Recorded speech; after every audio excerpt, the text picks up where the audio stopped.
Kate Middleton, the Duchess of whatever, Yeah. how much money did she spend on clothes since 2012?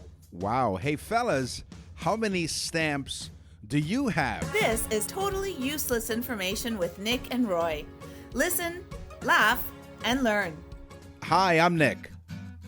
And I'm Roy, and we scoured the internet this week with our staff to find out this totally useless information just for you. Plus, we'll tell you what's going on in the Nick and Roy store. We'll answer your email questions. And in the news, little did they know it was still on. Totally useless information. It's everything you never needed to know.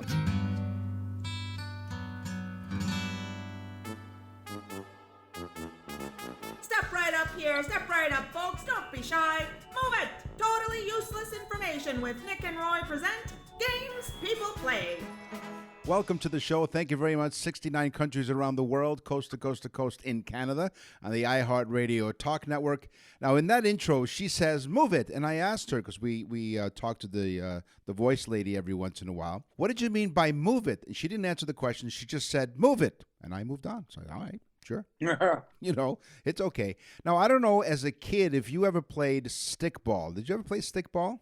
I certainly did. Now, stickball is very much like it's like a similar game to baseball, and it was a pickup game played especially in New York City and Philadelphia. So I don't know how many jurisdictions this game was played, but the iconic game that you saw kids play, the black and white photos of this, was in the Bronx specifically, where Roy and I grew up. A broom handle was used and a bouncy rubber ball or tennis ball was used. And the rules were very much like baseball, where it was modified to fit the situation. For example, the manhole cover was used as home base, and the buildings were the foul lines. And it wasn't a tennis ball. It was a pink Spalding ball. Which was probably, is this true? Is it the inside of a tennis ball or is it the inside of Yes, it's the inside of a tennis ball. Exactly. So that's so without the fuzz, basically like me. I don't have fuzz in my head anymore, just like me, without the fuzz. Mm-hmm. So the rules were like baseball, like we said, and the game had a variation of it with stick and ball games dating back to at least the 1750s. But the game was widely popular among youths during the 20th century until the 1980s. And that's there's other games played with sticks. But we'll be talking about that later on in the show. That's right, because we bring sex back to the table, so to speak, by popular demand. Oh, yeah. Okay, on February 7th, 2021, a man named Christopher Spell, S-P-E-L-L, jumped roughly 5.5 feet from a standing position. That's about 170 meters to you Canuckies. Yes. Okay, so 5.5 feet, he jumped from a standing position. That's pretty far. Yeah. He set the world record.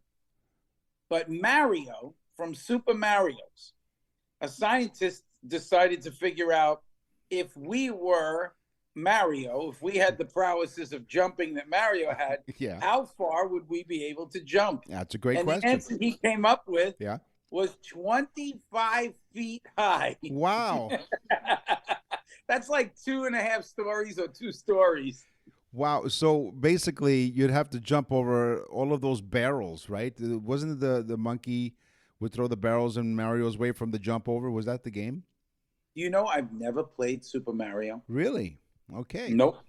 If you have, send us an email at nickandroy.com. Click on Contact Us. Now, if you could jump 25 feet, definitely send us an email. We want you on the show. And we want proof, okay? We want proof that you can jump 25 feet. Now, Words with Friends is a game that's an online game, which is very similar to Scrabble. Georgie Flitcher loved to play the mobile game Words with Friends. It may have saved her husband's life. So they live in Australia, and in the game's chat area, Georgie mentioned to her opponent, Beth, that her husband, Simon, wasn't feeling well. Now, Beth's husband happened to be a doctor, and when she mentioned Georgie's husband, Simon's symptoms, the doctor insisted that Simon go to the hospital. All because she wrote in the chat, my husband's not feeling well, and Beth, her opponent. Is this a new game called Diagnosis with Friends? That's what it is. Well, check this out. It turned out to be some great advice because Simon's doctors discovered a 99% blockage near his heart, which, if it was left untreated, would have certainly been fatal. Ooh, yeah. Spelled F-A-T-A. No. Well, ironically, the word that Georgie played was lucky, which is worth 16 points with Words with Friends, by the way. Could you imagine that, though? She just said, oh, by the way, my husband's not feeling well. And she happened to, her opponent told her husband, and he said, go to the hospital right away. It saved his life. See, video games, mobile games can save your life. Yes, if you pay attention to them. Yes. Now, this is a good one. See, I was reading about Nintendo, and that's how Super Mario came up, and basically.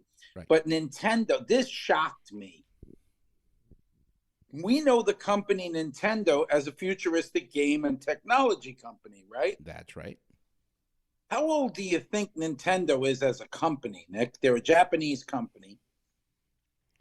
When do you think they were founded? 55 years ago. No. They were founded probably the year that you were born. September 23rd, 1889. Yes. I know. I'm older than you. Oh, you remembered this time. That's good. Good for you. Oh, yes. Good for you. Okay, so 1889, the Nintendo Corporation was founded. Wow. They produced Japanese playing cards. So they were always in the game business. And then in the 1960s, they got their big break by making playing cards for Disney. So they started to really produce a lot. And then when I thought about this, I can remember it. Do you remember the home bowling game that you would get? You set up the plastic pins at Nintendo. That's what made them famous, the home bowling game. Wow. And then, of course, in the late 70s, they acquire ColecoVision. They start to sell that particular system. And the rest is history. Nintendo becomes Nintendo Games. And, but they're around since September 23rd, 1889. That's amazing. Wow. Okay, cool. Wow. I would never have guessed that. Now, the popular game Pac-Man, according to Toru Iwatani, the creator of Pac-Man, Toru Iwatani, he wanted to create a game that will attract women to play it. And the reason why he chose Pac-Man as always eating something was because, now this is the inventor of Pac-Man. We will make this disclaimer. This has nothing to do with the views and beliefs of Nick and Roy on Totally Useless Information with Nick and Roy. According to the inventor of Pac-Man, I'll mention his name again for the affidavits and lawyers, Toru Iwatani. He chose Pac-Man always eating something because he thought women were always eating something. Oh, my God. Okay? So he's the one. He is the sick, sexist bastard. That's right. Who came up with Pac-Man. His brother, Guru, is even more crazy. Toru and Guru. Guru. That's right. So there you go. Okay, get ready for this one. The original Super Mario Brothers had 32 levels when it was released in 1985. Now, games now have hundreds and hundreds of levels, but that had 32 levels. That was considered in 1985 to be so sophisticated, but technically a lot of people beat the original Super Mario Brothers very quickly because it only had 32 levels. Right. But having said that, the best-selling game of all times, what do you think it is, Nick? Pong? Wii Sport. Oh. Because, number one, it was given away with the Wii game, but Nintendo sold it separately as well. It sold 82.9 million copies. Oh, wow. That's wild, right? All I have to say is holy jumping. Wii Sport. Yes, Wii Sport. That's when I go to the bathroom. Wii Sport, yes. Wii Sport. Wii Sport. That's right. It's also the pee-pee sport. That's right. We are Nick and Roy. You are listening to Totally Useless Information with Nick and Roy. Thank you for joining us. As we mentioned, 69 countries. We have lots of exciting stuff on our website. We'll tell you about that a little bit more. But we need to keep going with Totally Useless Information. Welcome to the Totally Useless Information Fashion Show. So we are doing a fashion statement because Roy and I know nothing about fashion. So we just Speak for yourself, Nick. I just did. I'm Okay. rather dapper. Dapper Roy. Now, have you ever? Do you have cargo pants in your wardrobe? Cargo. Won't pants. wear them, Nick. Totally against them. Why? Don't like the pockets. Well, that's the reason why they were invented. I'm not a big cargo pants fan. I love cargo. I like pants. my pants. I hate to say this, but I've been getting used to these skinny type jeans, these skinny pants. Right. Okay. They're very nice. And the women love it as they're playing Pac-Man. So this is fashion, folks. So I'm allowed to speak like this. That's right, exactly. The only reason why. Now, the so-called paratrooper pants were built around a simple equation: more pocket space meant more stuff could be carried. I love pockets. Like if I'm buying a shirt, I have to have a pocket. It's not because I don't need it for my pocket protector. So don't go there. But remember the movie Easy Money with Rodney Dangerfield? Yeah. Pants need to have big pockets. You can put your stuff in them. Well, the pocket space meant a lot, so hence the cargo pant nickname. After World War II, the paratroopers' dual-pocket cargo pants became standard issue for almost all branches of the U.S. military, simply because of all the stuff they can put in to those cargo pants pockets. Ah. One other thing, though. So not only can you get cargo pants, but you can get cargo shorts. Yes. Yes. And where you live in Florida, you need to sport on some sports. I will not wear cargo shorts either. Oh, okay. Well, I'll tell you what I wore. Very against that side pocket, that low side pocket. I'm very against that. Well, you know what it's good for? Okay, in the wintertime, okay, when I'd wear the cargo pants, when you put your seatbelt on and you need to reach into your pocket for some keys, it goes below the seatbelt, so you can grab the keys or your wallet or whatever. They come in really handy. Now, I used to wear what I call convertible cargo pants. So these were long cargo pants with a zipper right at where it would become a short. So I would unzip the zipper, and they became instant cargo shorts. I used to wear pull-off pants. Those were when I was in my dating stage. Yeah, except you weren't. Sped things up. Yeah. It got to the point rather quickly. You just one big pull, and whoop, they come right off. Except you weren't. Your pants weren't the ones you were pulling off. That's the difference. All right, ready for this one? Yes. French monarchs. You know the French. I know the French. No. You know the French, Nick. Yeah. Okay, French monarchs are pictured with big, fluffy wigs, right? Yes. Fluffy wasn't really important, although fluffy looked good, I guess, but it wasn't important. What was important was the height. The height of it was important because the taller you appeared, the larger you appeared, the more that you were said to be wealthy and important. And of course, because men were 5'3", 4", whatever at that time, the taller wigs gave them a much taller appearance, and so they looked more important. Plus, at the time, baldness was considered weakness. Oh. I said at the time, Nick. Okay, fine. It still is, but I want you to feel better. So they wore these big fluffy wigs to show how important they were. Right, and that they were strong because they had a lot of hair, really tall person. Yeah, so it gave them a bigger appearance. So another one of my fashion accessories that I sport every once in a while, he said. How about suspenders? Have you ever worn suspenders? I'm against them, Nick. Why? They hold my cargo shorts up too tall. Too high. You can see the crack of your... Keep them up too high, I don't like that, Nick. So suspenders, in the 18th century, when men wore strips of fabric simply attached to the buttons sewn to their trousers...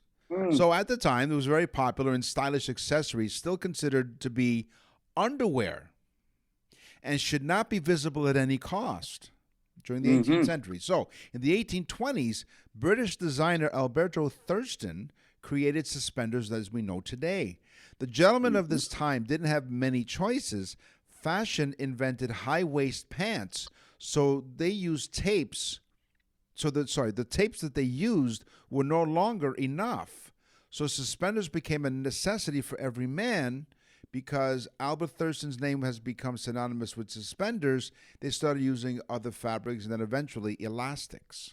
Suspenders. You know, back in the 80s, I went to this, what I call dead man clothes. It was one of those stores where people would bring old clothes to. Yeah. And I found this pair of pants. They were high-waisted pants. They were baggy, peg-leg, high-waisted pants. I thought they were the coolest thing. Yeah. So, and at the time, everybody was trying to look like punk rock and stuff like that. So, and these pants had built-in suspender buttons to hold the pants up. There you go. So God only knows how old they were. You probably know, Nick.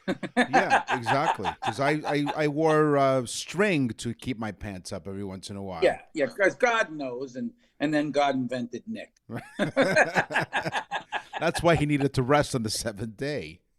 Somebody needed to talk to Adam. You know, if Don't Adam, eat the apple, buddy. Listen, if Adam were Canadian, he'd be wearing a maple leaf, not a fig leaf. Okay. There you go. Yeah, right. Kate Middleton.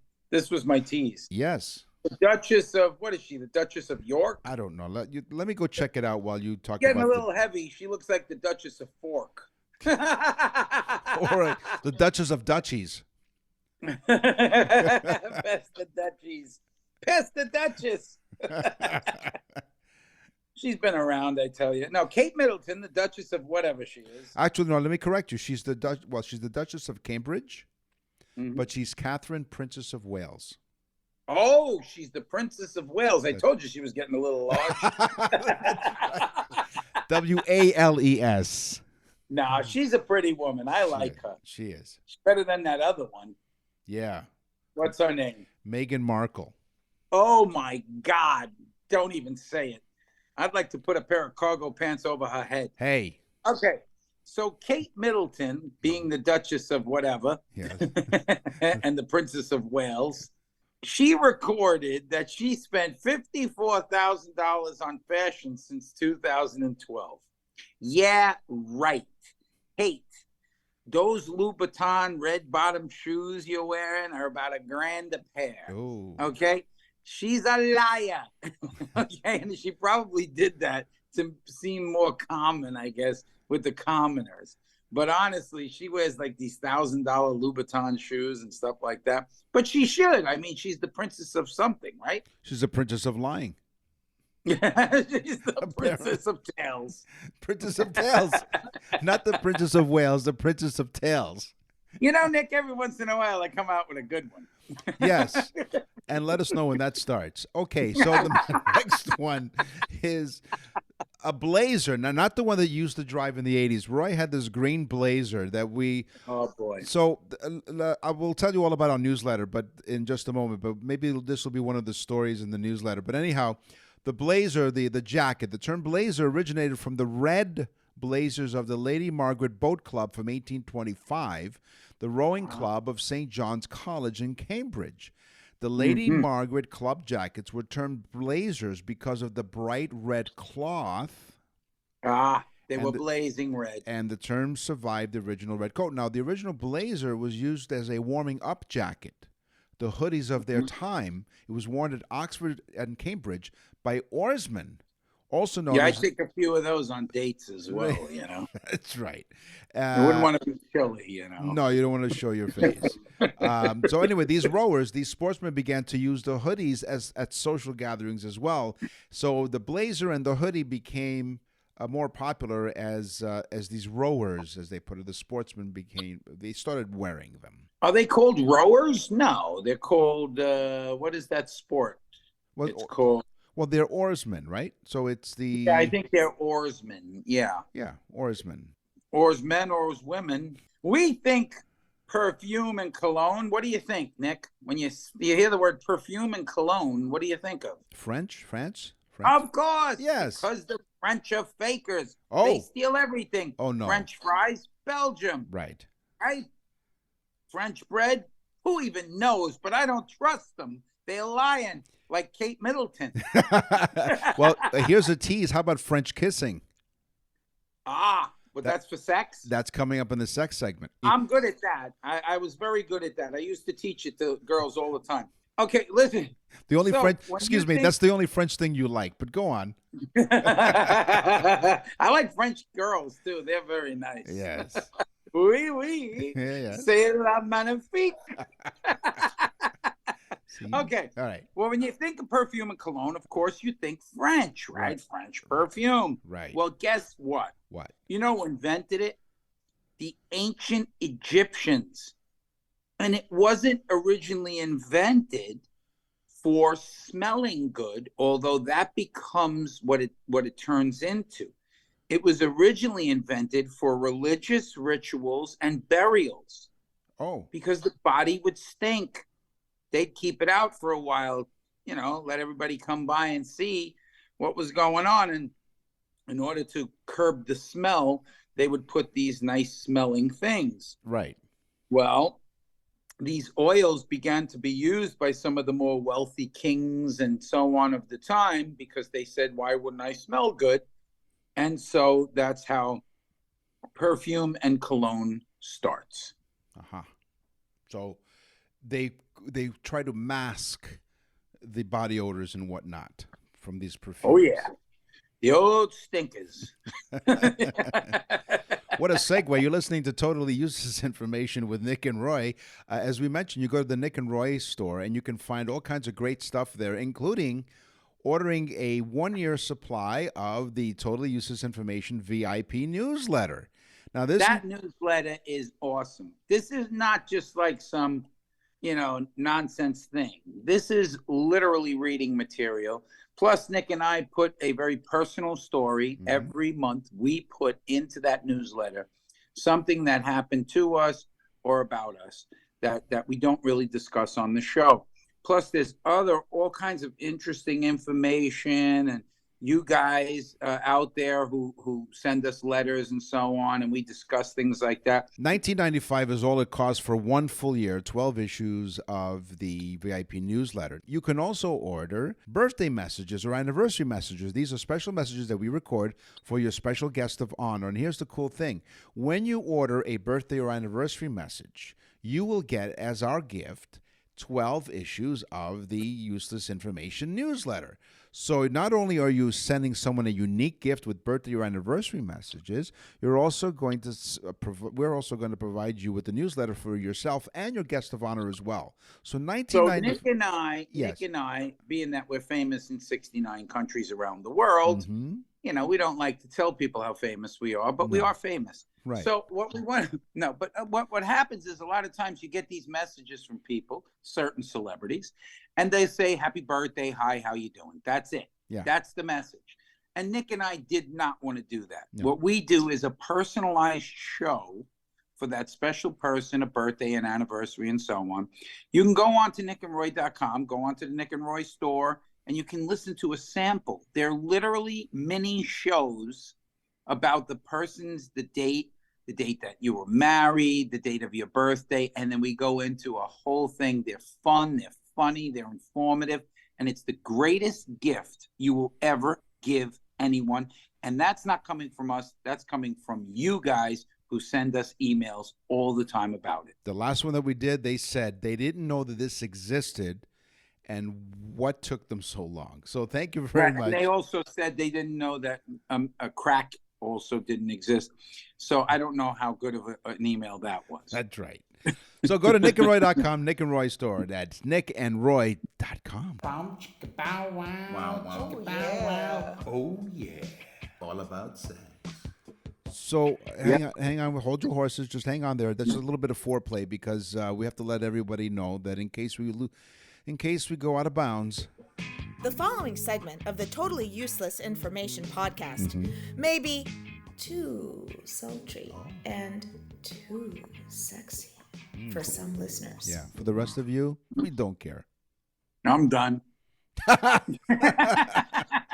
Boy, he's smoking a cigarette as we speak. I got two in my mouth right now. Okay. Cigarettes? A man will produce about 30 million to 750 million, depending upon his virility, of sperm per ejaculation. And I say those words because I like to. No. Now, when it comes to ejaculation, though, the pig, he has it. A swine will ejaculate up to 8 billion sperm. 8 billion in one ejaculation. You talk about bringing home the bacon? And did you notice that when it comes to ejaculation? What a pig. Maybe that's why women who don't really particularly care for the gentleman that they're with or whatever would say, you're such a pig, you're such a swine. You better be 8 billion, as opposed to us, the top amount is 750 million. That's a big difference. It is, and I just don't want to know how they count it. Here's my teaser. So doctors have tested for nocturnal erections for many, many years. Now, this is when you get, they use me as a study, Nick. That's right. They need to study you. So one of the methods that they use. I said, come on in the tent and we'll talk about it. That's right. Exactly. So these nocturnal erections for many years, the doctors have tested them. Now, this is one of the methods. They wrapped. Now, I have to understand that this happened. This was during a time when postage stamps were in a roll and they were perforated between each stamp. They would wrap. I thought you meant they wrapped. I was going to say, well, they do like a hip, hop, a hippie. That's right. Go ahead. All right, roll of stamps around the old. So they would wrap a roll of postage stamps around the patient's penis, the subject's penis.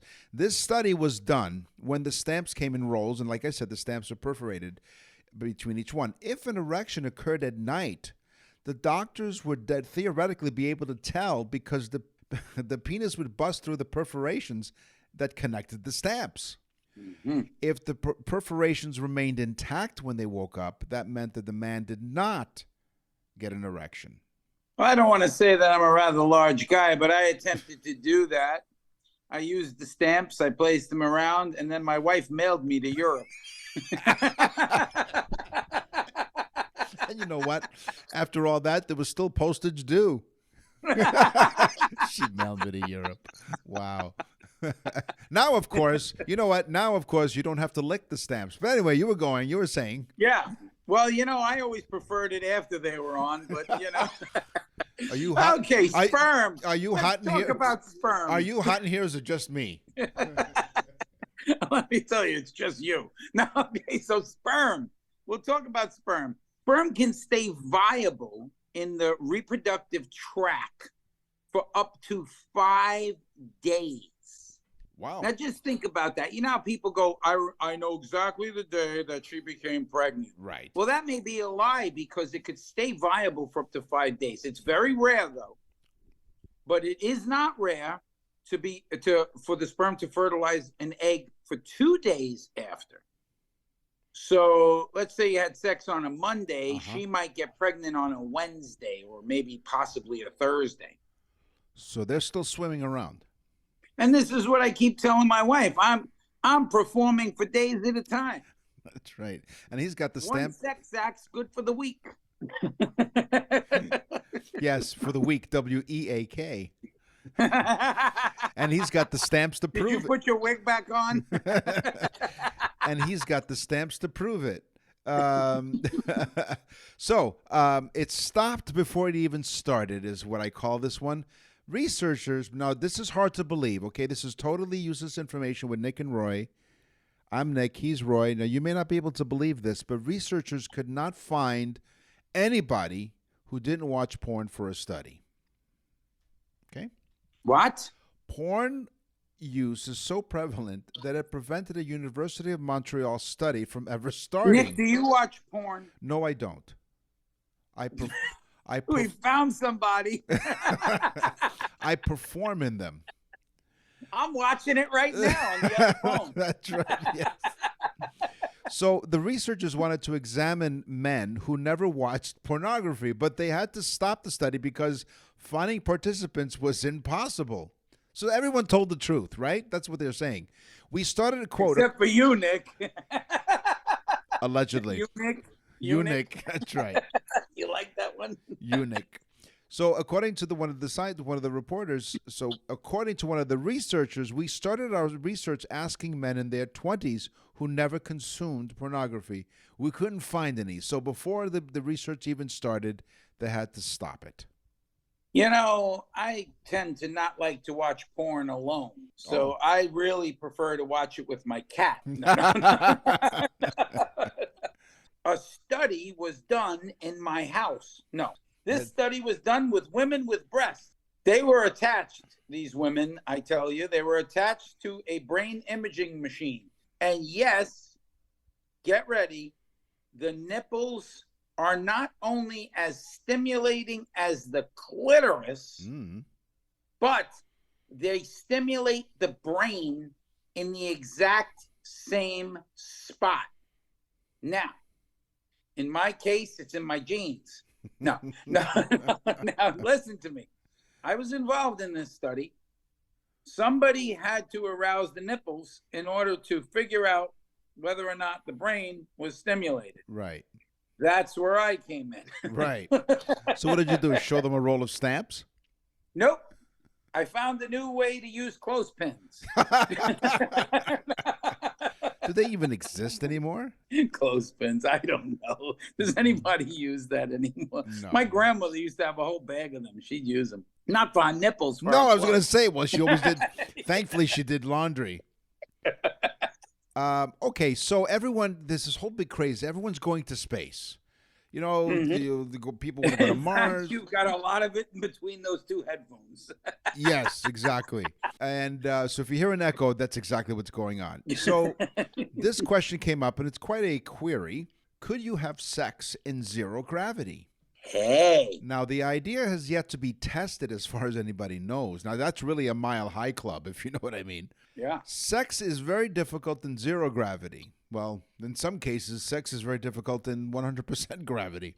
Now, Nick, I hate to stop you and interrupt you 35 times a show. Yes. But listen, remember we had the guest on who was in the underwater. That's right. And he was talking about, and we'll have the separate interview on our nickandroy.com. That's right. But he was talking about having sex underwater, the pressure. Right. So is it the same thing like that? Well, he has gravity there, but he was talking about pressure. With zero gravity, it's very difficult because there's no traction. So you keep bumping against the walls, really. Now, according to biologist Athena, her name is Athena, of course it is, Andriadis of the University of Massachusetts Medical School, think about it. If you don't have friction, you have no resistance. Now, Roy and I know a lot about resistance because of all the girls who resisted our calls for dating in high school. Yeah, that's right. And Nick knows an awful lot about friction. So all you have to do is go to nickandroy.com, as we mentioned. Go to the website, check out the... Now there's no friction in space. Right. No, there isn't. So, but you're... I don't get it. Yeah, I don't know. But they have yet to try this out. So maybe when they finally... You think maybe me and you should volunteer for this, and possibly Heidi Klum can fly up with me and you take your picnic? I tell you the truth. You know what? I'll tell you right now. You can have a picnic as well, but you'd much rather have sex, I think. That's right. Well, you see, the thing is, they'd want to send us as far away from planet Earth as possible. They'll shoot us right off this planet. 100%. Get these guys. There will be no discussion. They'll be like, load them up. But don't worry about it. Wherever we're going up in space, we will have access to email. So all you have to see what I did there. What a great segue. Very good. Yeah. Very good. So what was I saying? Oh, yes, of course. You go to nickandroy.com and check out the Nick and Roy store, as we mentioned. But also, you can go to our website, nickandroy.com, and send us an email. What's in the mailbag? What's in the mail?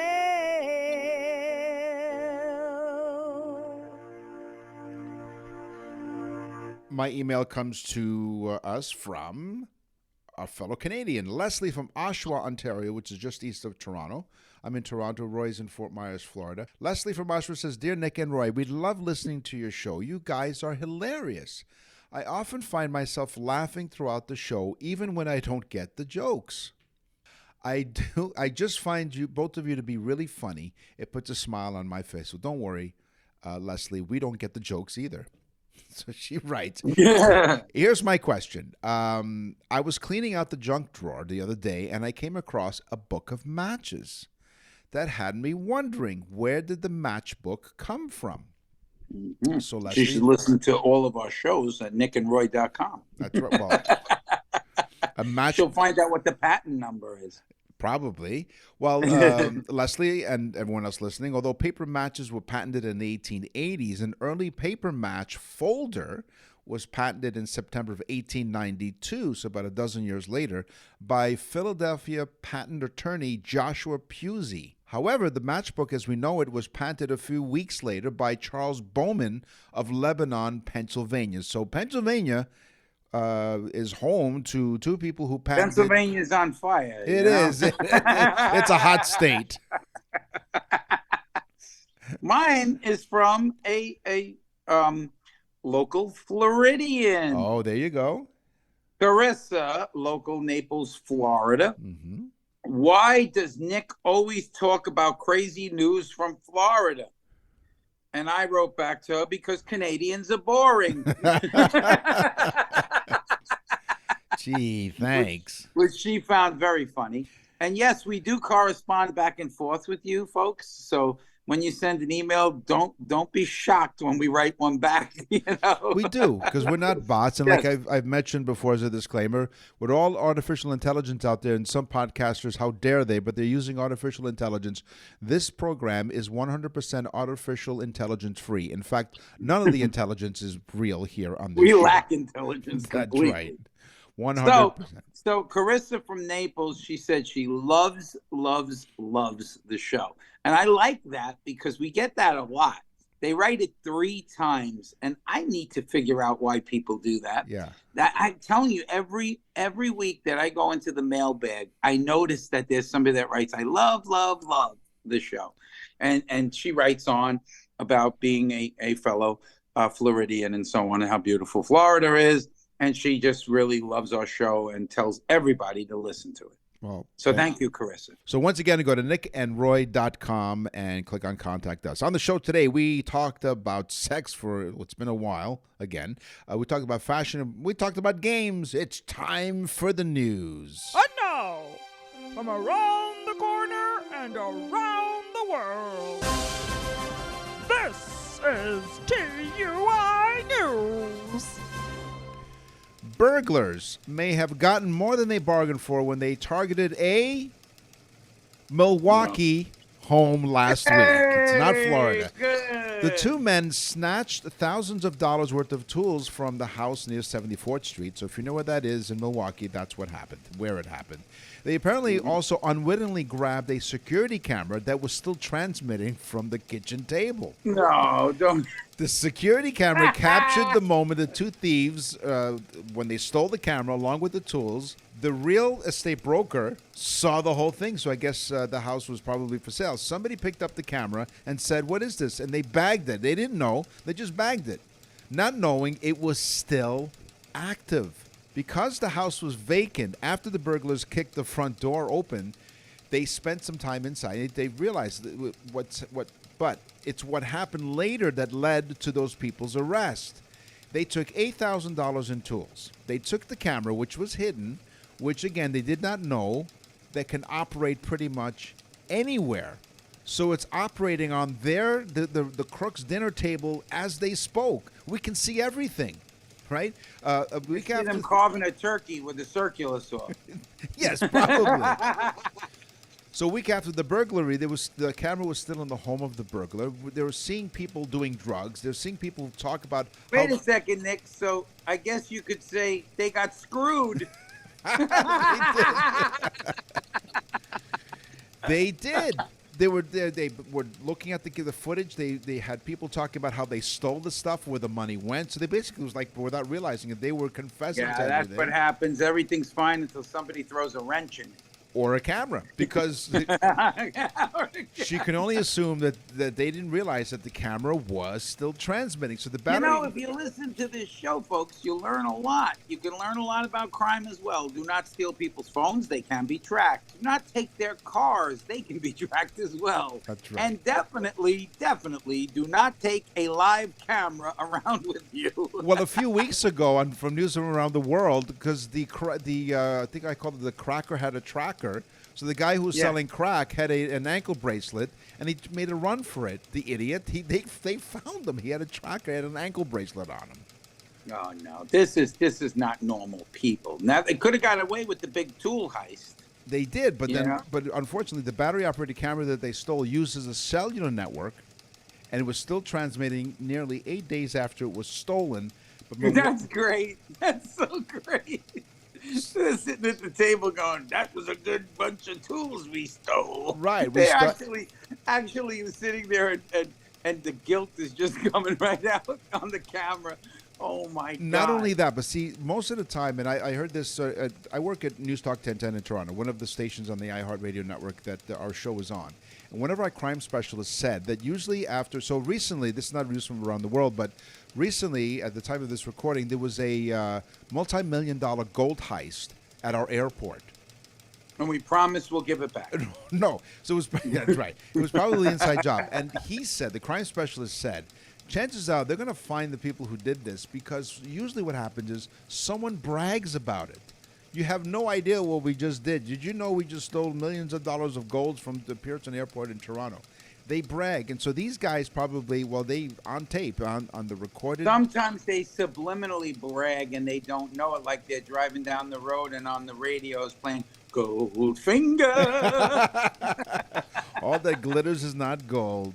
Hey, here's what's glittering. We're out of here. That made no sense. But anyway, we're out of here. This is all the time that we have. Well, you do that from time to time. That's true. Probably every week. And we thank you for listening to us week after week as we scour the internet and other sources. Our staff is busy at work getting more totally useless information just for you. 69 countries around the world, and that's because of you. That's because you tell all of your friends to listen to this show, and we hope you do. And we thank you for it. Again, go to nickandroy.com, look up the Nick and Roy store. You'll find some really cool stuff there, and especially the birthday messages. They are great. I'm Nick. And I'm Roy. Thanks very much for listening. Totally Useless Information with Nick and Roy is a production of nickandroy.com. Visit nickandroy.com to access the full library of episodes or wherever you get your podcasts.